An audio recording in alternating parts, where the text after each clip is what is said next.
Educa Bolivia 2021, año por la recuperación del derecho a la educación. Hola, ¿cómo están? Yo soy la profesora Litzy Martínez Rojas y el día de hoy vamos a compartir con los estudiantes de sexto de secundaria. El día de hoy hablaremos con relación a los derechos de los pueblos indígenas, el convenio 169. Acompáñame.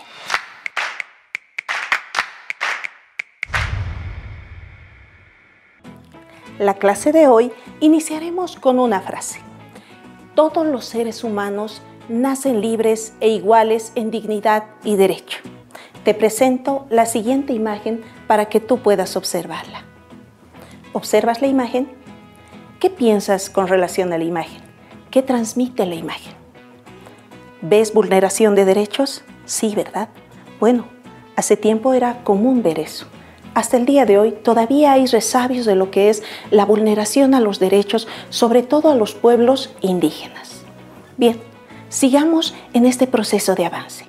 El día de hoy hablaremos con relación a los derechos fundamentales en la Constitución Política del Estado. Mencionamos que los derechos fundamentales son aquellos derechos garantizados por el Estado, los cuales están vinculados a la dignidad humana. Nuestra Constitución Política del Estado clasifica los derechos fundamentales en derechos civiles y políticos, en derechos económicos, derechos sociales, derechos culturales y derechos colectivos. Bien, cuando estamos hablando de los derechos humanos, vamos a mencionar y recordar que han sido producto de largas luchas sociales. Los derechos humanos son producto de varios años de luchas sociales que han dado lugar a 3 generaciones de derechos humanos. Incluso muchos hablan de una 4ª generación, pero el día de hoy te mostramos las 3 principales generaciones de los derechos humanos. Los derechos humanos de primera generación van a surgir alrededor del siglo XVII y el siglo XIX y son los derechos civiles y políticos. Por ejemplo, vamos a mencionar que defienden la libertad y garantizan la participación política de los ciudadanos. Cuando estamos hablando de los derechos civiles, mencionamos que puede existir como un ejemplo el derecho a la vida, el derecho a la libertad, el derecho a la seguridad y el derecho a la propiedad. También hablando sobre los derechos de primera generación, también encontramos a los derechos políticos, en los cuales se encuentran el derecho al voto, a poder sufragar. En el caso nuestro, a los 18 años, pronto tú lo harás, ¿verdad? Bien, también vamos a mencionar que existe el derecho a asociarse, a la asociación y también a la huelga, es decir, cuando tú no estás de acuerdo con alguna medida que se da, y a conformar un partido político. Bien, con relación a los derechos de segunda generación, podemos mencionar que en estos derechos encontramos los derechos económicos, los derechos sociales y los derechos culturales. Lo que va a defender estos derechos es básicamente la igualdad, garantizar las condiciones de vida digna para todas y todos. Vamos a mencionar también que en estos derechos de segunda generación se encuentran el derecho a la salud, el derecho a la educación que tú estás ejerciendo en este momento. Recuerda que este es el año del derecho de la educación. Por lo tanto, estamos respetando los derechos de segunda generación. El derecho al trabajo y también el derecho a una vivienda digna se encuentran en los derechos de segunda generación. Pasemos a los derechos de tercera generación.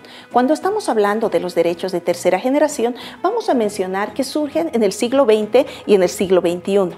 En estos derechos vamos a mencionar que se basan en lo que van a ser los derechos colectivos de justicia, de paz y de solidaridad. Promovemos las relaciones pacíficas que debe existir entre los miembros de una comunidad y ahí encontramos el derecho al desarrollo, a un medio ambiente limpio y también el derecho a la paz que todos queremos, ¿verdad? Bien, sigamos. Con relación a la Declaración de las Naciones Unidas sobre los derechos de los pueblos indígenas, vamos a mencionar que la declaración es un acuerdo entre los gobiernos, entre los estados, sobre la manera en la que se debe tratar a los pueblos indígenas. Y ha sido realizada el 13 de septiembre del año 2007.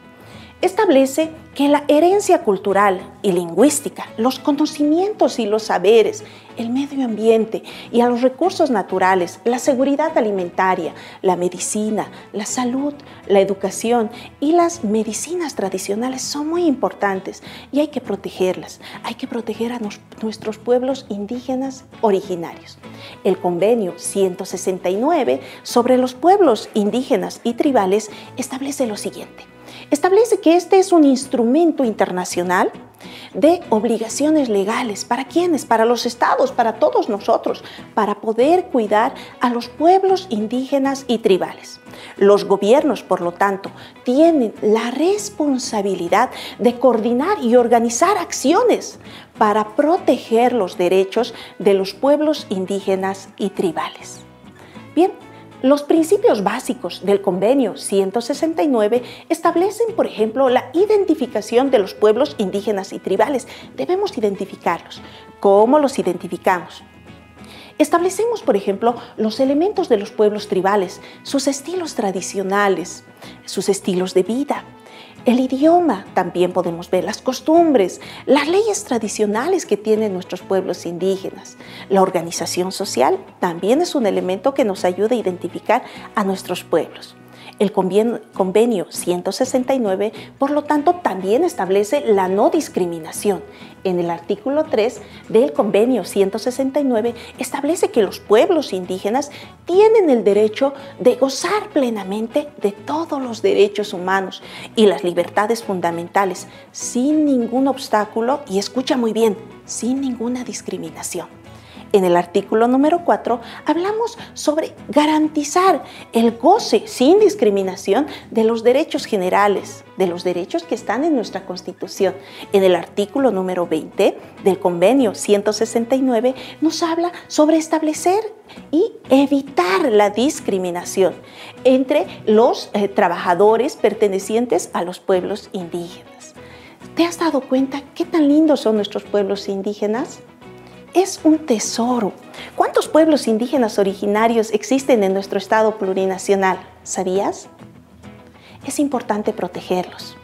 ¿Te has puesto a pensar en tu comunidad, en tu municipio y en tu departamento qué comunidades, qué pueblos indígenas originarios y campesinos existen? Bien, el día de hoy, por lo tanto, hemos hablado sobre el Convenio 169. Vamos a mencionar también que en el Convenio 169 existe el derecho a decidir sobre las prioridades de desarrollo de la comunidad, el derecho, por lo tanto, de decidir sobre las propias prioridades en lo que atañe al proceso de desarrollo de las comunidades indígenas, originarias y campesinas y desarrollar su propio desarrollo económico, social y cultural. Eso también establece en el artículo número 7. El día de hoy te invito a que tú puedas conocer qué pueblos indígenas originarios existen en tu comunidad. Te invito a que puedas valorar los saberes de los abuelos y las abuelas, que puedas guardar en tu corazón, pero no solamente eso, que puedas practicar los saberes ancestrales de nuestros pueblos y sobre todo evitar la discriminación. Nosotros, estudiantes de promoción, estamos para orientar a nuestros abuelos, a nuestras abuelas en nuestra comunidad sobre los derechos que tienen y sobre todo sobre el Convenio 169 del cual hemos hablado un poco el día de hoy. También te invito a que tú puedas revisar el texto del Ministerio de Educación y profundizar tus conocimientos. Recuerda que eres el futuro bachiller y que tú serás el responsable de llevar a las comunidades nuevos conocimientos. Nos despedimos y hasta la próxima clase. Educa Bolivia 2021, año por la recuperación del derecho a la educación. Protege los árboles, son los pulmones del planeta. Educación para proteger la vida. Cuidemos el medio ambiente.